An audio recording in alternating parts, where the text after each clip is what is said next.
Amigos y amigas, muy buenas noches. Bienvenidos a otra webinar que organiza la Universidad Metropolitana a través de su carrera de Economía. Esta noche, pues, es un placer para nosotros como Universidad Metropolitana contar con la presencia de un profesional orgullosamente orense, machaleño, aprovechando que estamos en los meses de nuestras fiestas, como el economista Manuel González Astudillo. Para nosotros es un honor contar con el economista González en esta noche, ya que él es uno de los jóvenes economistas ecuatorianos que está haciendo presencia con algunos artículos y algunas investigaciones que ha realizado. Y más aún que en la actualidad forma parte del Comité Asesor de Carácter Económico para el Gobierno del Ecuador. Manuel, bienvenido, buenas noches. Muchas gracias, Gracián. Muchas gracias por la invitación. Es un placer estar con ustedes. Como ya lo dijiste, machaleño siempre, y es un gusto y es un honor poder contribuir a la opinión y al conocimiento de la ciudad y de la provincia. Bien, Manuel, bienvenido. Bien, como el tema precisamente trata es de cuáles son las posibles salidas o alternativas que se puede tener para afrontar la crisis que estamos sucediendo. Entonces, Manuel, te escuchamos como miembro asesor del conjunto de asesores económicos formado del Gobierno del Ecuador. ¿Cuáles son tus propuestas para afrontar esta situación? Déjame, te voy a agradecer, Gracián, y si me dejas hacer una pequeña presentación que no se excede más de 10 minutos para tener elementos y poder diagnosticar en primer lugar y luego ofrecer algunas soluciones sobre las cuales podamos intercambiar y discutir, porque es fundamental, Gracián, conocer qué es lo que está pasando. Yo creo que la sociedad ecuatoriana no tiene conciencia de lo que está pasando y es razonable, producto de lo que ha sucedido en los últimos meses con la crisis provocada por el coronavirus. La gente está tratando de satisfacer sus necesidades básicas y muy poca atención se ha puesto al panorama global que al final de cuentas nos afecta a nivel individual. Así que dame solamente 10 minutos, prometo no extender más que eso para poner unas cifras y poder conversar al respecto. Déjame compartir mi pantalla. Por supuesto, Manuel, sí, tienes el tiempo necesario porque la idea precisamente tú eres aquí, veremos así, la estrella del show, del programa, pues tú tienes que presentar los datos, Manuel. Muchas gracias, muchas gracias. Déjame poner esto en presentación, déjame hacer el video para que esto salgamos de aquí y podamos verlo mejor. Entonces, yo no hubiera querido llamarle propuesta para dar solución a la crisis económica del Ecuador porque mis propuestas son de mucho más corto plazo. Sin embargo, tomando el título de la presentación que tú me habías pasado, lo puse así porque al final del día se trata precisamente de cómo salimos adelante económicamente o de la situación económica en la que Ecuador se encuentra en este momento. Ahora, quiero decir algo importante, que estas son opiniones exclusivamente personales y no involucran al Consejo Asesor ni involucran a la institución para la que yo trabajo en los Estados Unidos, así que no se debería tomar esto como interpretarse de forma alguna como representando la opinión de estas instituciones. Entonces, ¿cuál es la situación actual, Gracián? El tema al que nos enfrentamos, y de hecho hoy día el FMI presentó ya proyecciones para otros países de Latinoamérica. Por ejemplo, Perú, a pesar de toda la expansión fiscal y de la ayuda que el gobierno ha ofrecido a las personas desempleadas o a las personas pasando momentos duros en Perú, el FMI proyecta una caída del 14% del PIB para Perú el año 2020.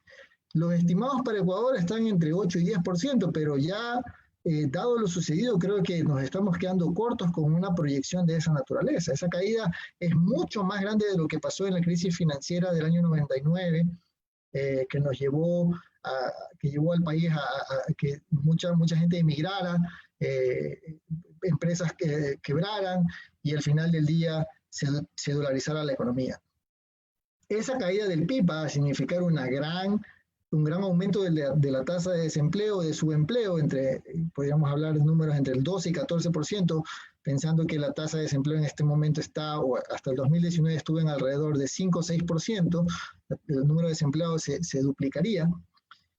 Y la crisis ha provocado que el gobierno tenga que gastar más dinero, cayeron los ingresos petroleros y cayeron las recaudaciones tributarias porque no hay ventas. Pensemos en el IVA que se recauda por ventas, no hay ventas debido a las cuarentenas que se han extendido por mucho tiempo, lo que significa que el déficit fiscal puede llegar a estar en el orden de los 8.000 millones de dólares. Si a eso le sumamos que el gobierno tenía que pagar amortizaciones de deuda pública, ¿verdad?, por 5.500 millones, estamos hablando de cerca de 13.500 millones de dólares que el Ecuador tiene que conseguir en esta situación, en este año, dada la situación fiscal, y eso es muchísimo dinero, estamos hablando de 13, 14% del PIB. A la actualidad aproximadamente se habrán conseguido unos 3.500 millones redondeando, lo que significa que todavía nos falta por conseguir 10.000 millones de dólares, Gracián, para cerrar el año, para cerrar lo que tenemos que pagar por amortizaciones y el déficit que se ha producido.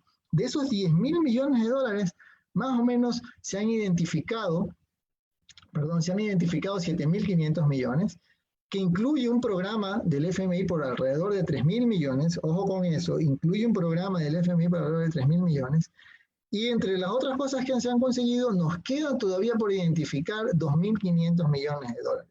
Solo para tener una idea, eso representa más o menos 3 meses de sueldos del sector público. No sabemos todavía de dónde el gobierno podría conseguir este dinero. O sea, nos estamos quedando cortos para cerrar el año 2020. ¿Okay? Es una cantidad de dinero gigante la que tenemos que conseguir y todavía no sabemos de dónde la vamos a conseguir. Estamos al mes de junio cerrando el primer semestre del año. Pero no solo eso, no solamente el año 2020 se pinta mal.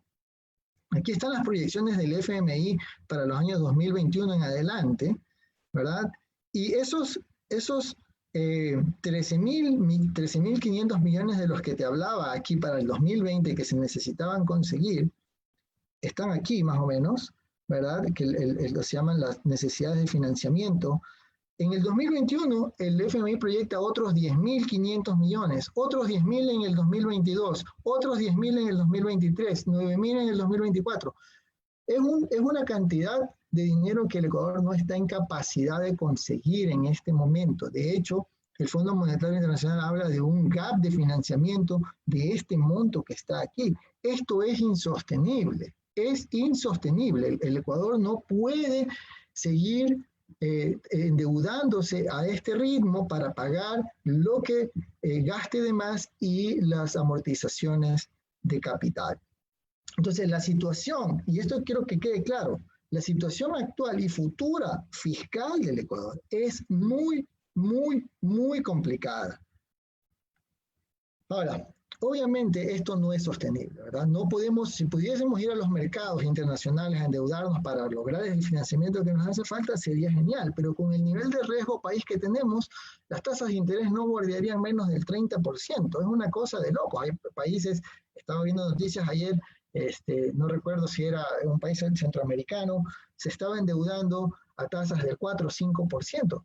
El nivel actual de deuda y las necesidades de financiamiento que enfrenta el Ecuador hace que los prestamistas internacionales privados, las personas que quieran comprar bonos del Ecuador, digan, no, yo no le puedo prestar a ese país porque no tiene dinero para pagar. Está muy comprometido en su flujo de caja y es probable que si le compro un bono no me lo vaya a pagar. Entonces no se lo voy a dar a menos que me pague una tasa de interés básicamente imposible de pagar. ¿Qué podemos hacer? No hay más. Aquí no hay economía, gracias. Aquí hay aritmética, ¿verdad? Si queremos nosotros cerrar las cuentas fiscales o bajamos los gastos, por ejemplo, la masa salarial y sobre todo la corrupción. Ha habido un gran debate entre mis propuestas, es decir, no vamos a financiar ninguna propuesta que sea en favor de impuestos porque hay una corrupción rampante. Y es cierto, es terrible la corrupción, es escandalosa la corrupción y lo que ha significado en costos para el país. O bajamos gastos o aumentamos ingresos, que básicamente los únicos ingresos que tenemos son los impuestos, más allá del petróleo, que probablemente exista un rebote del precio del petróleo a niveles razonables, pero muy por debajo de lo que se experimentó en el 2019, por ejemplo. Obviamente podemos renegociar deuda pública, y eso es lo que está haciendo el gobierno del Ecuador con bonos, con bonistas privados, tratando de que el capital que se debe por concepto de esos bonos, se produzca un recorte en el capital, se alarguen los plazos, ¿verdad? Y ojalá que se baje la tasa. Ese es el mecanismo de renegociación ahí con los bonistas privados. Estamos hablando de cerca de 18.000 millones de dólares de bonos que tenemos, cuyo capital hay que pagar en los próximos 4 o 5 años alrededor de 5.000 millones de dólares. Y es muchísimo, como ya lo había dicho hace un rato. Entonces, es necesario renegociar la deuda pública que está haciendo. Otra opción que hay que tener es, ok, no paguemos la deuda externa. ¿Sí? Pero eso es pan para hoy, hambre para mañana, porque la deuda va a seguir estando allí y mientras no la paguemos no vamos a poder ir a los mercados a captar recursos, y mientras no podemos captar recursos el déficit no se va a ver extinguido, el déficit fiscal va a seguir estando allí en los próximos años. Y esta es pregunta, bueno, es muy fácil cerrar, pagar los gastos que no nos alcance el dinero en este momento. Bueno, pagámoslo con una moneda alternativa. ¿Es eso lo que queremos? Eso yo no creo que sea lo que queremos. Entonces, es necesario tomar medidas lo antes posible, ¿verdad? De hecho, si ponemos juntas todas estas medidas, excepto esto que está aquí y esto que está aquí, dejar de pagar la deuda, pagar con una moneda alternativa, si ponemos juntos aumentar ingresos por impuestos, bajar gastos, ojalá que bajando la corrupción se pueda lograr mucho, renegociando la deuda pública, incluso si ponemos todo junto, no alcanza el dinero. ¿Okay? Se necesita de hacer varios ajustes en estos 3 rubros de aquí para que la cosa funcione. Ya vimos en las proyecciones del Fondo Monetario Internacional, no hay un déficit de financiamiento gigante hacia adelante. Ahora, y esta es la parte que quería hacer hincapié con respecto a propuestas para salir de la crisis económica, Gracián, y es que mientras no exista estabilidad fiscal, no es posible tener un ambiente sano de negocios. La incertidumbre económica que causa la crisis fiscal mata los negocios. ¿Por qué? Porque los agentes saben que tarde o temprano ese déficit fiscal se tiene que corregir. Por ejemplo, con más impuestos. Entonces, cuando yo hago mi proyección al proyecto de inversión que estoy tratando de llevar a cabo en la empresa, ¿verdad? Y lo tiro para adelante 10, 15, 20 años, y sé que en ese horizonte voy a tener que pagar más impuestos, ¿verdad? De repente el retorno de esa inversión con la incertidumbre asociada ya no es el que yo tenía esperado. Eso significa que la rentabilidad de la inversión se reduce y por lo tanto la inversión hoy se reduce. Si en una empresa yo estoy proyectando ingresos por ventas y sé que van a despedir o van a tener que despedir empleados en el futuro o bajarle sus ingresos de empleados públicos para poder cerrar la brecha, son menos ingresos ahora en valor presente, que significa que no voy a llevar a cabo el proyecto de inversión, ¿verdad? Más aún, si existe el riesgo de desdolarizar porque el gobierno no tiene para pagar y en determinado momento las personas que trabajan en el sector público sufren un atraso de sueldos de 1, 2, 3 meses porque no hay recursos, ¿verdad? Van a estar tan desesperados o podrían estar tan desesperados que podrían decir, págueme con otra moneda, ¿verdad? Que sea aceptada en las tiendas y que las tiendas puedan pagar impuestos con esa moneda, ¿sí? Y en ese momento habremos desdolarizado la economía. Entonces, si existe ese riesgo, tampoco se va a poder llevar a cabo la inversión que requiere la economía para esa recuperación. Si no se puede lograr esa recuperación, si no hay inversión, si no hay crecimiento en las empresas para que puedan absorber el empleo que se ha perdido en esta crisis. Entonces, obviamente, toda medida de ajuste es costosa, ¿sí? Despedir empleados públicos o bajar salarios es costoso y es doloroso. Aumentar impuestos es costoso y es doloroso. A nadie le gusta pagar impuestos. A mí no me gusta pagar impuestos. A nadie le gusta pagar impuestos. La pregunta es, antes de regresar a este punto, ¿qué es lo que queremos? ¿Ok? ¿Qué es lo que queremos? Queremos, si el bien supremo es la dolarización, si el bien supremo es la dolarización, entonces la pregunta es, ¿estamos dispuestos a asumir estos costos o no? Me parece que en este momento todos quieren que el otro pague el costo, pero nadie quiere asumir el costo y así no se puede. Alguien tiene que asumir el costo o todos tenemos que asumir el costo para sacar esto adelante, ¿sí? Yo he propuesto, ¿verdad?, un incremento de la tasa del IVA, no este año, porque es irracional pensar en subir impuestos este año, afectando el consumo de las personas, en el próximo año o cuando la economía se esté recuperando. ¿Sí? Yo espero que la economía el próximo año empiece a recuperarse, porque no podríamos caer más bajo que lo que estamos. Sin embargo, puedo estar equivocado. Entonces, yo ya he hecho estimaciones en mi blog de cuánto significaría 2 puntos adicionales de tasa del IVA en cuanto al consumo que tienen que sacrificar las familias, las más pobres, las más ricas. Y mi propuesta incluso va más allá. El consumo que sacrificarían las personas más pobres, los hogares más pobres, compensémoslo con un bono, ¿verdad? Aumentando el bono de desarrollo humano o algo por el estilo. Pero es necesario considerar una subida de impuestos porque no hay dinero para financiar el déficit. Es muy simple la aritmética en ese caso. Y yo voy más allá aún. El Fondo Monetario, las instituciones multilaterales que ya han hecho estudios, recomiendan que los grupos más favorecidos en cuanto a riqueza hagan una contribución especial este año para hacer frente a los gastos que ha significado este virus, ¿verdad? Entonces yo recomiendo, como lo recomiendan las instituciones internacionales, que se haga una contribución en función de los altos patrimonios netos de los ecuatorianos. Altos, estoy hablando de, en el 2016 se hizo patrimonios netos a partir de $1 millón.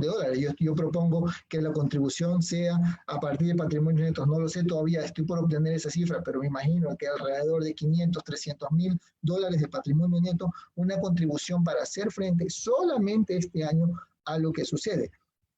¿Por qué conceptualmente ese impuesto no es contraproducente? Porque los grupos de ingresos más altos, ¿verdad?, tienen una propensión a consumir más baja. Entonces, si tú le quitas ingreso a ese grupo más alto, evidentemente va a bajar su consumo, pero al ser su propensión marginal a consumir más baja, la caída en su consumo es muchísimo menor que lo que significaría aumentar impuestos a otros estratos. Por esa razón, ese tipo de impuestos es el menos indeseable en una situación como esta.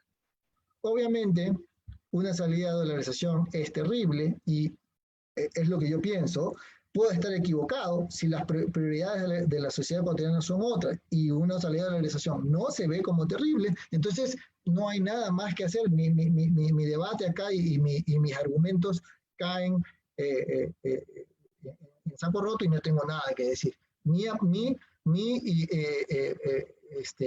hipótesis es que hay una gran valoración de la dolarización en la sociedad ecuatoriana y por eso es necesario, ¿verdad?, asumir esos costos que signifiquen mantener la dolarización. Sostenerla, correcto. Ahora, ¿qué hay más adelante, Gracián? Porque esto aquí estamos hablando de 2020, que es lo urgente, 2021, claro, es urgente, pero hay cosas importantes más adelante. ¿Okay? Lo importante es generar crecimiento hacia adelante que sea sostenido. ¿Okay? Y yo sí creo que la economía ecuatoriana soporta un peso de impuestos que distorsionan muchísimo la producción. ¿Sí? Yo creo que hay que mirar más adelante, una vez que se logre la sostenibilidad fiscal, en ir desmontando los aranceles que tenemos, ¿verdad?, tanto de consumo como de materias primas como de bienes de capital, para dejar un poco más libre y dar más oxígeno, ¿verdad?, a la producción ecuatoriana. Creo también necesario ir bajando poco a poco el ISD para evitar distorsiones en los mercados de capitales. Sobre todo, en economía no hay almuerzo gratis. No podemos querer tener todo sin pagar algo. Eso no existe en economía. Un sacrificio hoy puede significar grandes beneficios más adelante. Y solamente quiero cerrar con esto, porque yo sé que la sociedad está cansada de estas noticias de la corrupción. Es frustrante, pero aquí la pregunta es, ¿qué es más rápido? ¿Solucionamos los problemas de corrupción o se nos cae la dolarización? Eso es lo que hay que evaluar. Y en términos prácticos, para mí sí, es indeseable la corrupción, pero yo veo más urgente otro tema más importante, que es el sostener la dolarización a través de lograr una sostenibilidad fiscal. Eso es lo que tenía para decir, espero no haberme pasado los 10 minutos que te prometí no pasarme, ¿no? No, Manuel, tranquilo. Si justamente lo que deseamos la gente, los estudiantes, los profesores y el público general que me está viendo, es precisamente escuchar tus argumentos, ya que tú has estado en estos últimos días precisamente anunciado por los medios de comunicación, en el Twitter, justamente pues han sido gran debate las propuestas que tú has hecho en su momento. Incluso para algunos nos queda bastante claro que la propuesta que tú tienes con respecto a incrementar los puntos del IVA es para lo posterior. Yo estaba leyendo incluso tu post y ahí se dice precisamente es que se busque cuando ya se comience a reactivar la economía. Algunos lo están malinterpretando como que ese incremento del IVA debe hacérselo en este momento.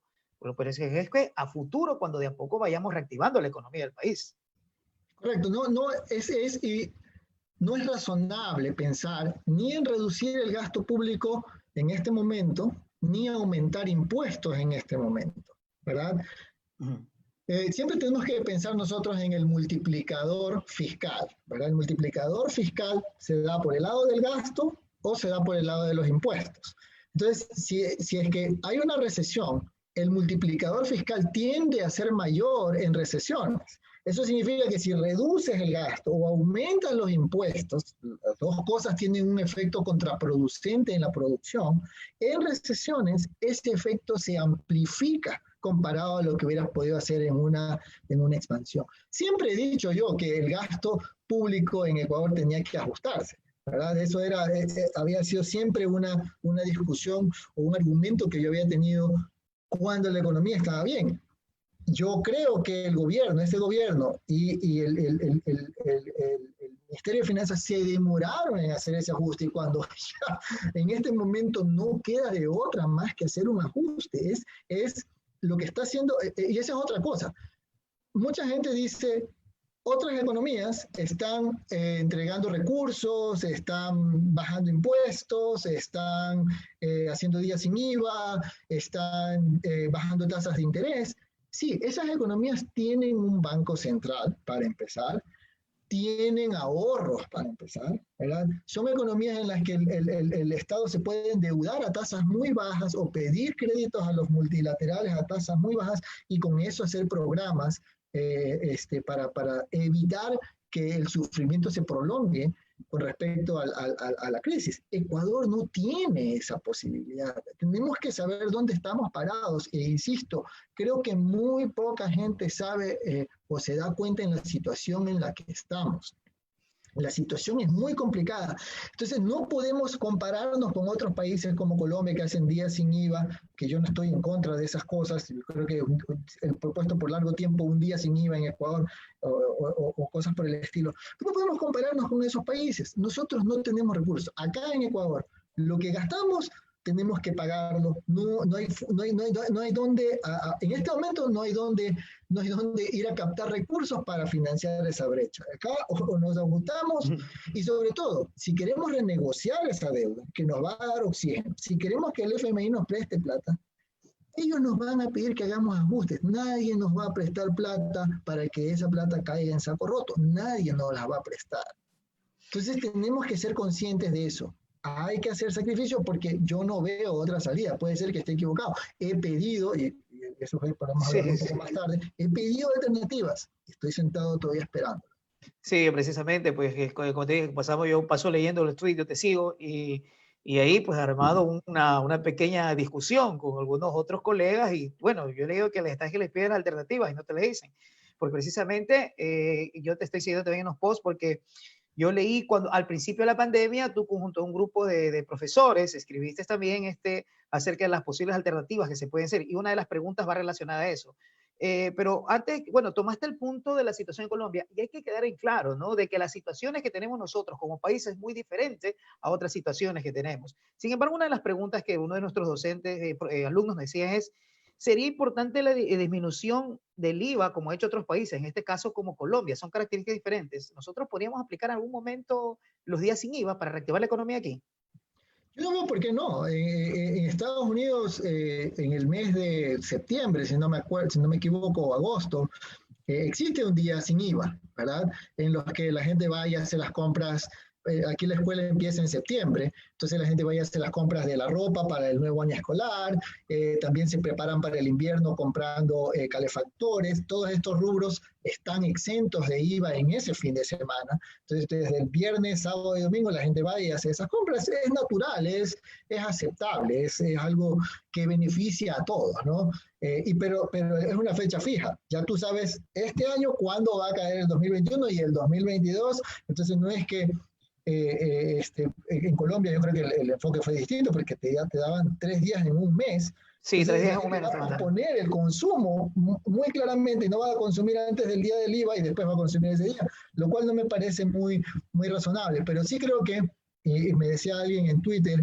hacerlo un día aleatorio al mes. ¿Te das cuenta?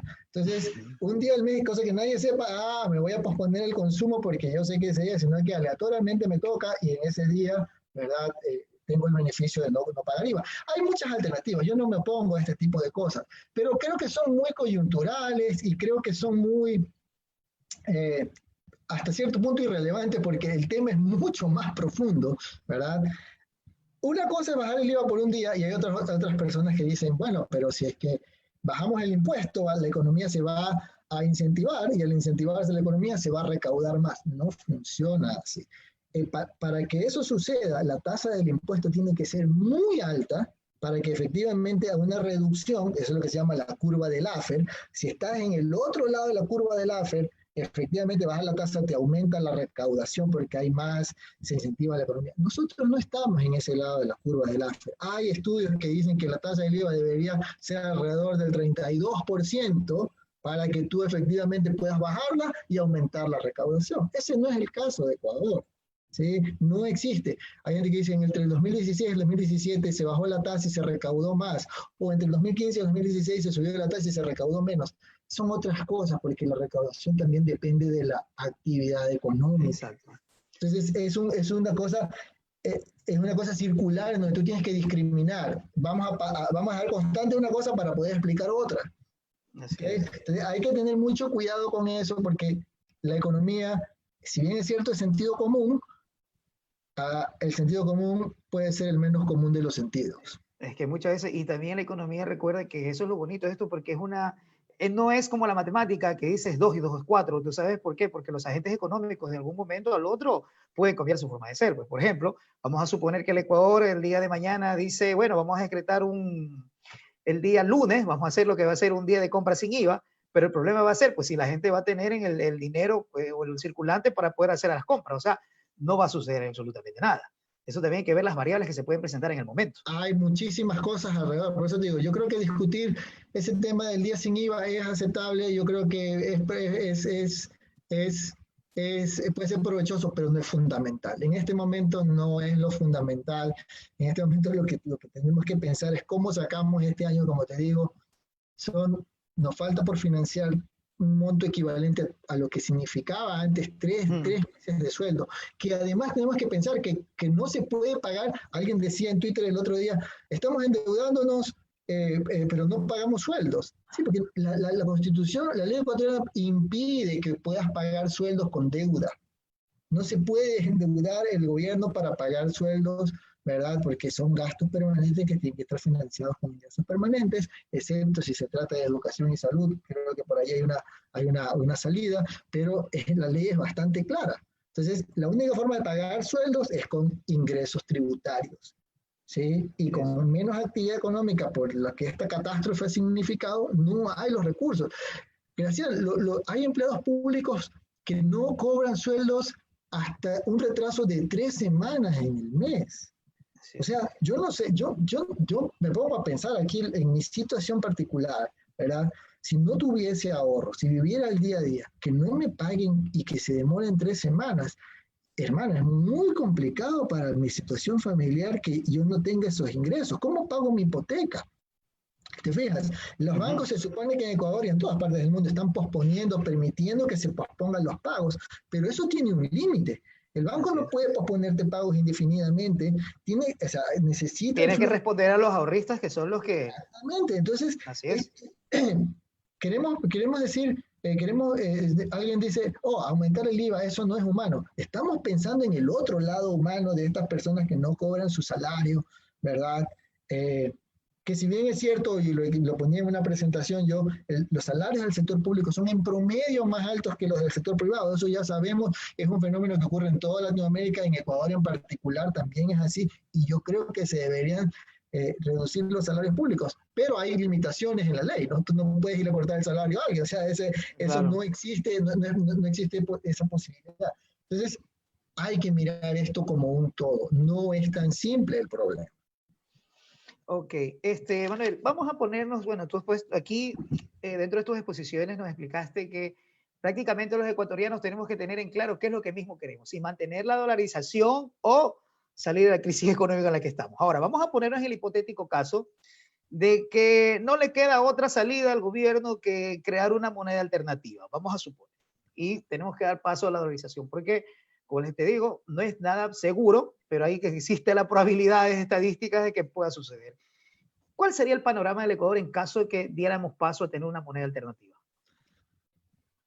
La verdad que alguien, no sé quién me preguntó cómo luciría el Ecuador sin dolarización. La verdad que me es muy difícil pensarlo, me es muy difícil imaginarlo, porque bueno, casi toda mi adultez he vivido con dolarización, entonces pude experimentar cómo era la crisis anterior, cómo se licuaban, cómo era tan difícil para la gente comprar una casa. Era imposible comprar una casa para las personas que ganaban sueldo en sucres, ¿verdad? Y la cuota se incrementaba, simplemente la cuota estaba en dólares. Era casi imposible pensar en que alguien podría tener casa. Desde el año 2000 ya no suena tan imposible tener casa. Todos pensamos, oh, me puedo endeudar, tengo mi sueldo relativamente estable, las cuotas son relativamente fijas y voy a poder pagar una casa. O sea, es una cosa que se ha vuelto tan común y muy poca gente lo vivió antes. Era muy difícil tener acceso a una vivienda. Yo cuando les comento a mis estudiantes que nosotros hablábamos de millones, que te me decir, papi tiene que darme 3 millones para la mensualidad en la universidad. Así es, para pagar la universidad. Era terrible, así es. Exactamente. O sea, estamos hablando de cosas que yo ni siquiera, como te digo, quiero imaginar, pero pensemos en el escenario.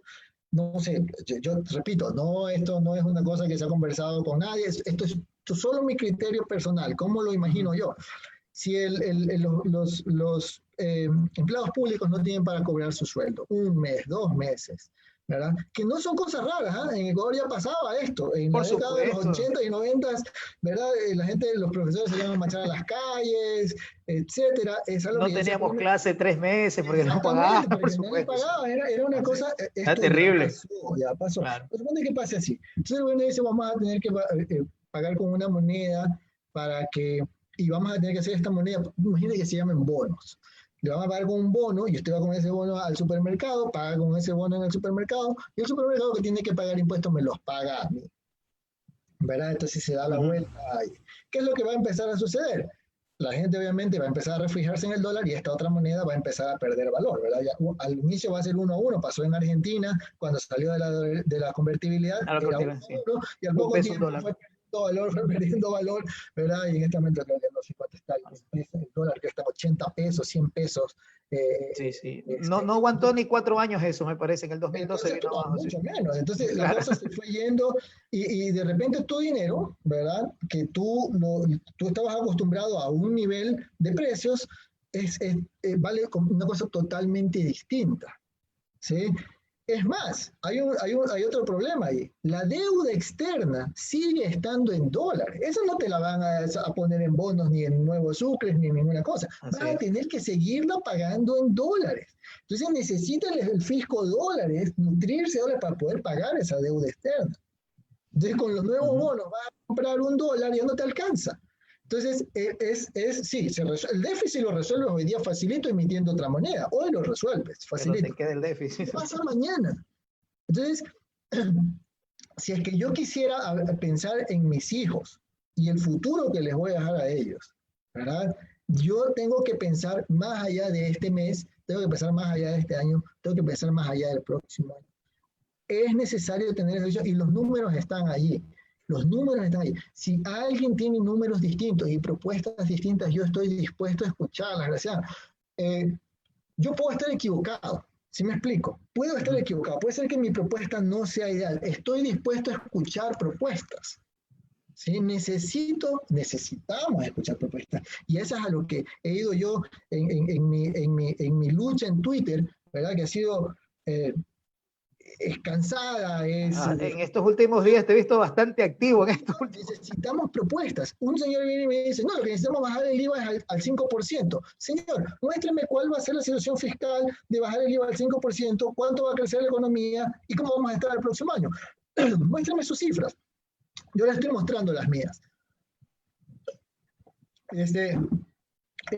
No, lo que tenemos que hacer es eliminar la corrupción. Perfecto, estoy de acuerdo con usted. Es más, estoy de acuerdo en bajar el IVA al 5%. Yo tampoco quiero pagar un IVA del 12 o del 14%. Quiero pagar un IVA de 0. Eso es lo que yo quiero pagar.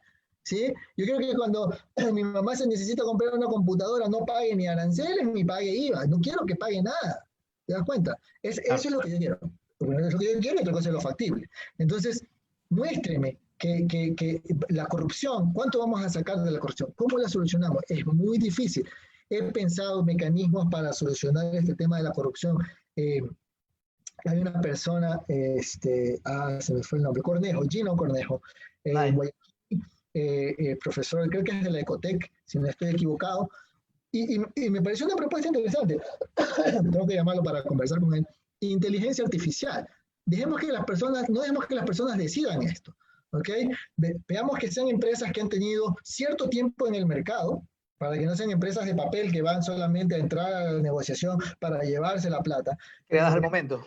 Exactamente, dejemos que sean empresas ya establecidas, que ya hayan concursado, ¿verdad? Y dejemos que cada cierto tiempo entre una empresa nueva, porque las empresas nuevas también necesitan ganar esa experiencia para luego poder ser consideradas en el pool de aplicantes. No lo sé, esa no es mi área de experiencia, de expertise, ¿verdad? Debe haber gente que sabe cómo hacer estas cosas, pero ¿cuánto tiempo toma eso? Y ya se está cerrando el año, nos quedan 6 meses para esta situación. Sí, hay cosas importantes y hay cosas urgentes. Esa es la distinción que tenemos que hacer.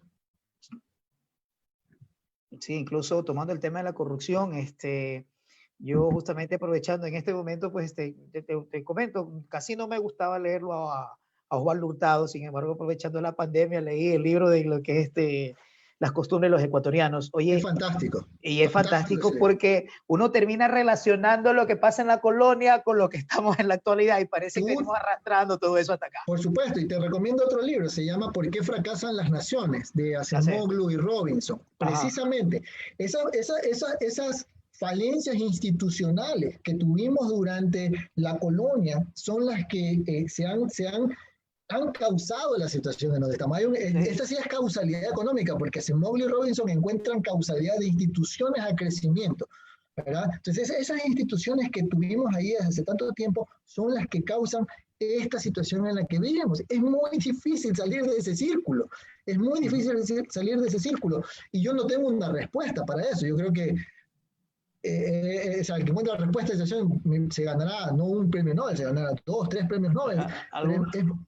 Es muy difícil. Entonces, ese libro de ahí, y relacionado al libro de Osvaldo Hurtado, el de Osvaldo Hurtado, ese libro me encanta, a mí me fascina porque tú te puedes ver, nos podemos ver en un espejo y decir, esa es la razón por la que somos así. Y por eso es que conversaba con alguna persona de aquí misma de mi familia y me decía, parece que está en nuestro ADN, porque parece que ha nacido con nosotros desde que aparecemos no como república, sino como colonia. Entonces, parece que es de mucho más atrás. Me hacen una pregunta. La propuesta que tú pones, lo que es un impuesto a los patrimonios, que puede ser entre lo que el patrimonio sea entre 300 a 500 mil dólares, ¿eso podría afectar de alguna manera a los empresarios? Estos son patrimonios personales, no son patrimonios empresariales. Una empresa puede tener en su balance patrimonio que llamamos activos, pasivos, pero no. Estamos hablando de patrimonios de las personas, ¿okay? Privados, las personas. Hay una gran discusión y o sea, hay que ser completamente honestos con la discusión. O sea, mucha gente dice también, a ver, un momento, una cosa es que una persona tenga un montón de tierras, ¿verdad? Con una alta valoración, pero no las está produciendo y no tiene los ingresos en este momento, ¿verdad? Para poder pagar un impuesto que signifique 5, 10, 20 mil dólares que tiene que pagar al gobierno. Por cierto, ese mismo impuesto ya hubo durante el terremoto. Una sola vez se lo cobró a patrimonios de más de $1 millón, ya se lo cobró. Los tiempos son distintos, tengo que reconocerlo. En ese momento era una zona del país la que estaba afectada. Determinada. Así es. Todo el país el que está afectado. Pero hay muchos negocios que les ha ido muy bien en esta pandemia. O sea, ya estamos hablando de, no es necesario nombrarlos, pero una persona con cinco dedos de frente se puede dar cuenta cuáles negocios han ido bien. Es fácil observar lo que, eso sí, las Entonces, empresas. es necesario, y lo que veo es que casi nada se ha logrado de contribución de parte de estos sectores. ¿Okay? No hablo de empresas, porque esa es otra cosa, déjame terminar el tema del impuesto. ¿No? Uh-huh. La liquidez es una cosa, puede ser que las personas no tengan liquidez para pagar ese impuesto, pero hay que hacer el esfuerzo. Estoy consciente de eso y es posible que no sea ideal, pero hay que hacer el esfuerzo. Patrimonios altos de personas, eso es lo que necesitamos. Déjame decirte otra cosa, todo impuesto es nocivo para la producción.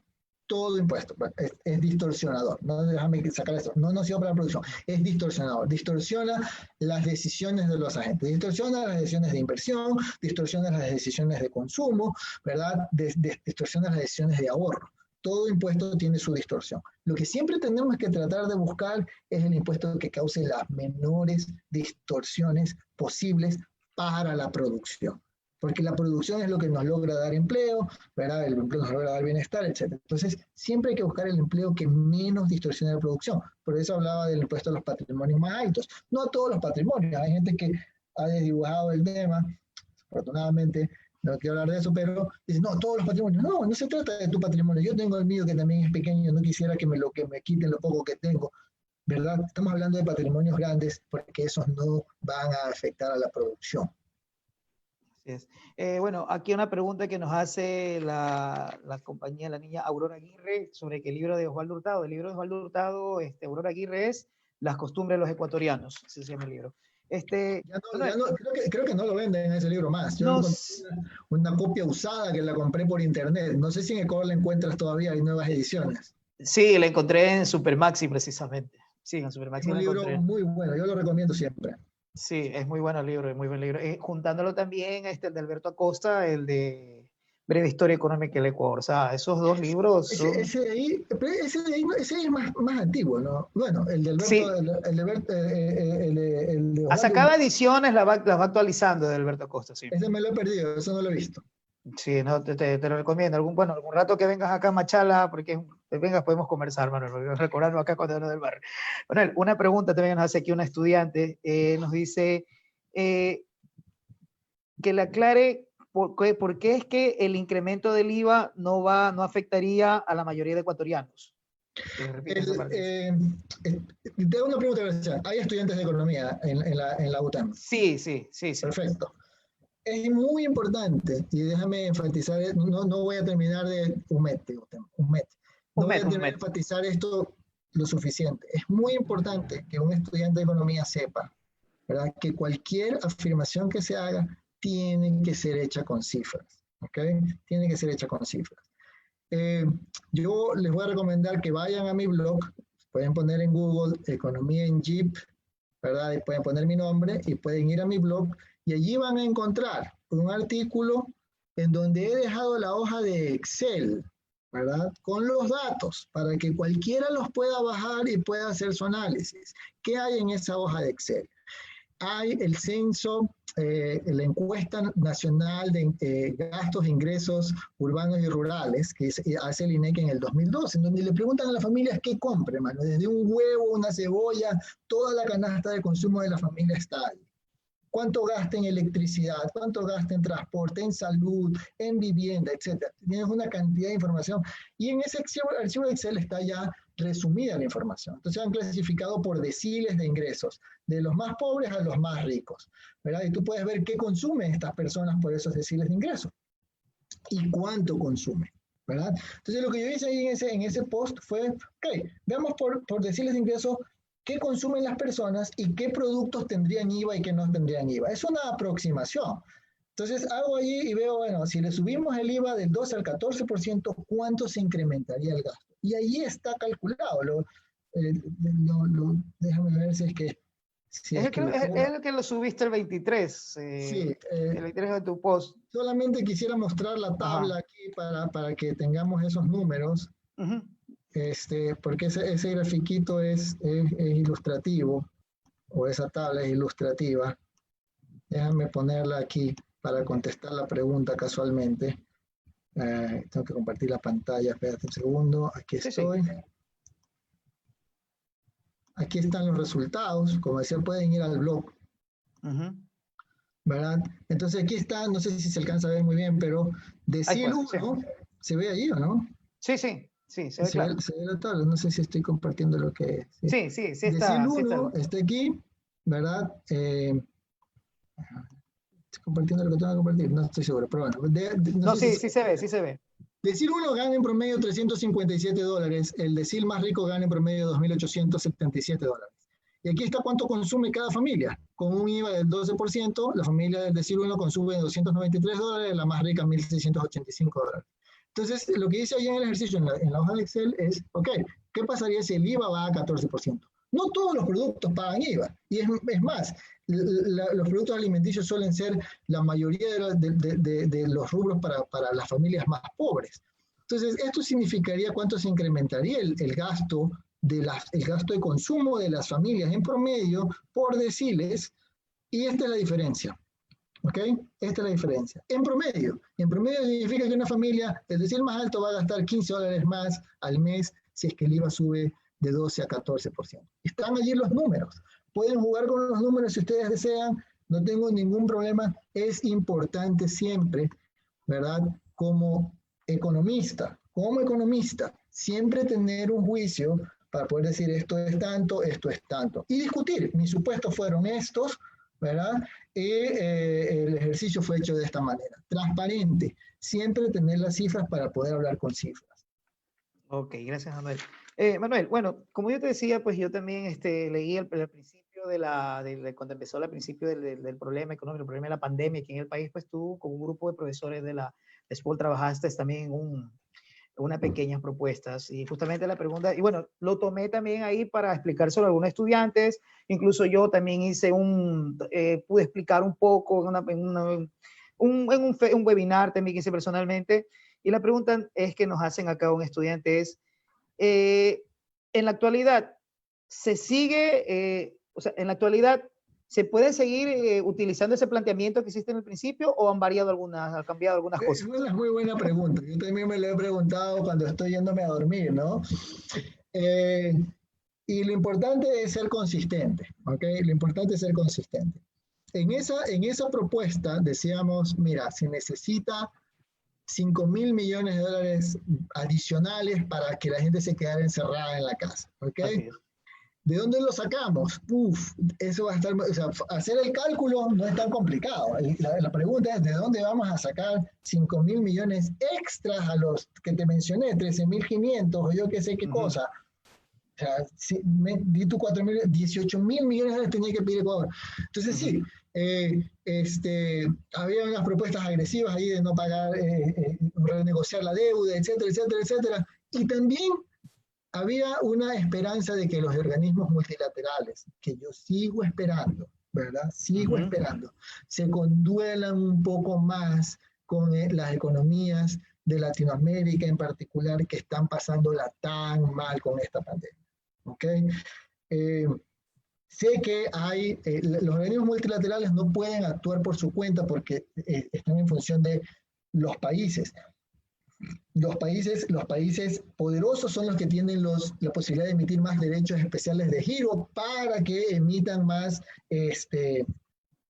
para que el FMI emita derechos especiales de giro que puedan comprar los tesoros de esos países y se pueda prestar el dinero a los países que los necesitan. Esos países grandes no quieren hacerlo o no pueden hacerlo porque están preocupados de sus economías locales. Ellos también la están pasando muy mal.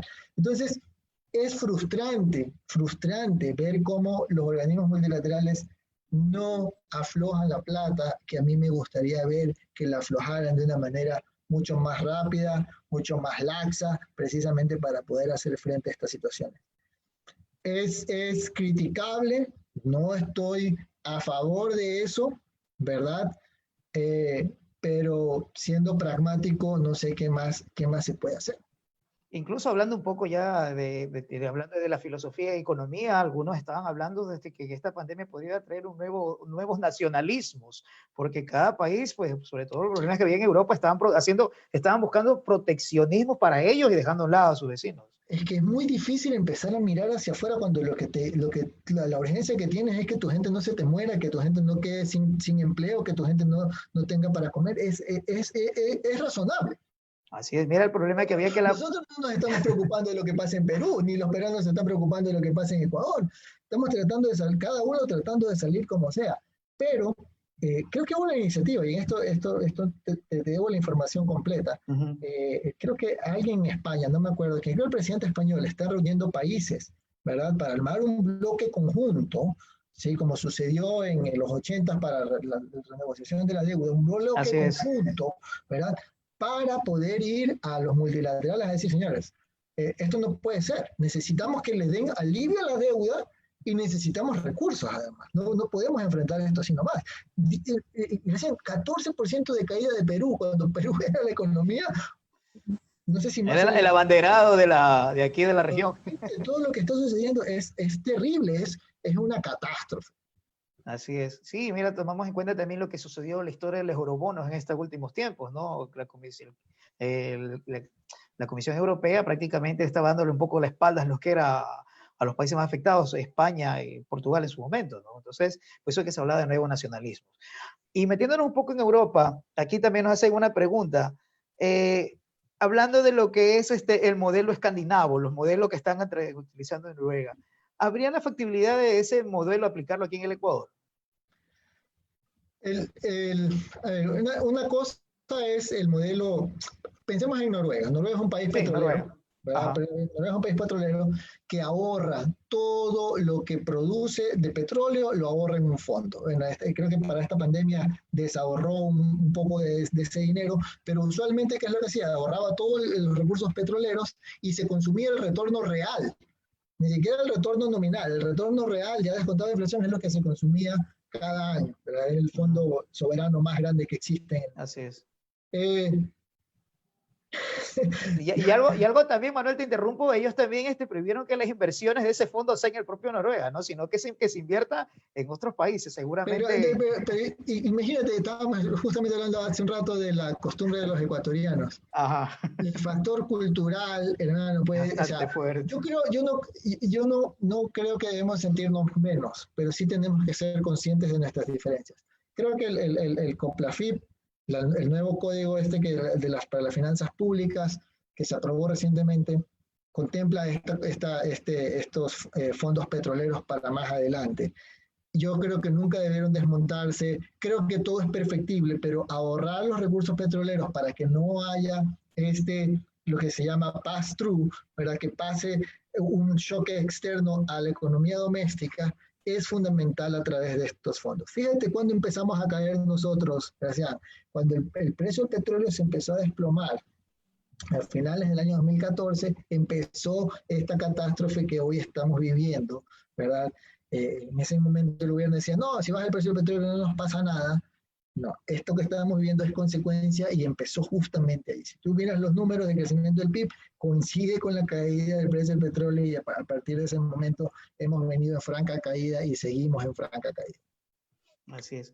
Bueno, ya se nos está acabando el tiempo. Tenemos última pregunta que nos hace Estefanía Vivanco, tomándola en el chat del Facebook. Dice, de acuerdo a su criterio, Manuel, ¿qué modelo económico se debería aplicar tomando en cuenta la situación actual en la que nos enfrentamos? Yo siempre digo que siempre creo que la economía de mercado, ¿verdad? Es muy provechosa es muy provechosa para lograr soluciones eficientes, ¿ok? No significa que sean las más justas, ¿verdad? Entonces, si queremos nosotros lograr que haya crecimiento, que haya empleo, bienestar, etcétera, hay que ir por una economía de mercado, siempre, ¿ok?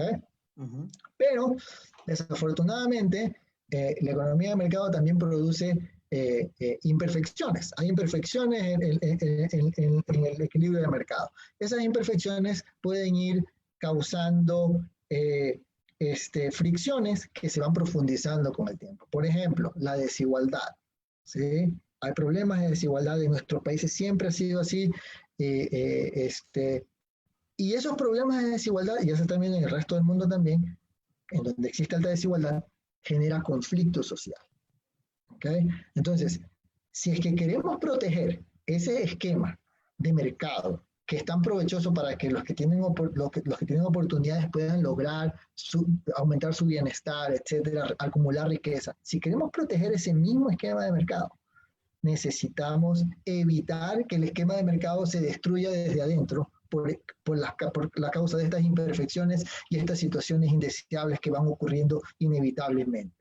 ¿Okay? Cuando esa inestabilidad interna empieza a afectar al esquema de mercado, hay que preguntarnos si es que eso es lo que queremos o si no podríamos hacer algo más para que el esquema de mercado pueda funcionar sin que se ataque desde adentro. Y ahí es donde empieza el tema de distribución de la riqueza, puede haber temas de impuestos, pero hoy, Gracián, esos no son los temas importantes. Como yo decía, esos no son los temas urgentes, son temas importantes, pero no son los temas urgentes en este momento.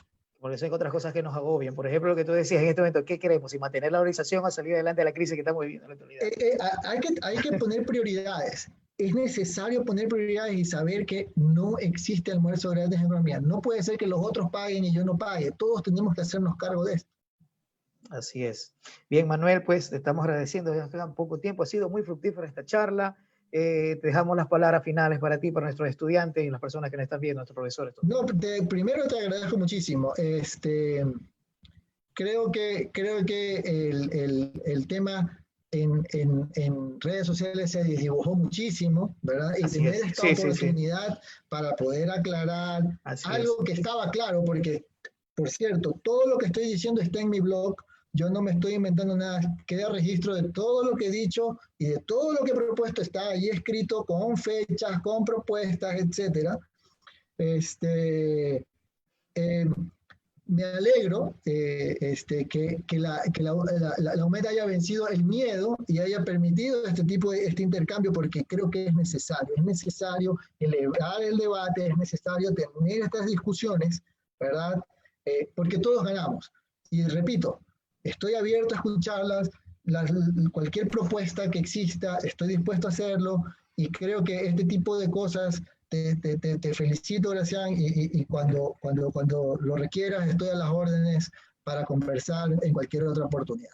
Sí, Manuel, gracias. Sí, bueno, cuando mando las palabras, te cuento que, y este es nuestro tercer espacio, anteriormente conversamos con el economista Pablo Dávalos, que tiene un criterio diferente al tuyo. Sin embargo, estos son los debates que enriquecen, obviamente, a nuestra comunidad academia. Así es. Es universalidad del pensamiento. Así es. Entonces, Manuel, pues, te agradecemos esta presentación, pues, como te digo, para nosotros, para mí, que te conozco de aquí, del barrio, pues, nos llena de orgullo que formes parte de ese comité, pues, y que tus criterios como profesional sean escuchados y que vayan en beneficio y buscando los mejores días para los ecuatorianos. Muchas gracias, Gracián. Pasa bien, cuídate, Manuel, gracias. Adiós. Sí, adiós. Eso ha sido todo por hoy, jóvenes estudiantes, compañeros, docentes, personas que nos han visto aquí, pues, esperamos que esta charla haya sido de bastante contribución para ustedes, pues, y esperamos verles una próxima oportunidad. Hasta luego.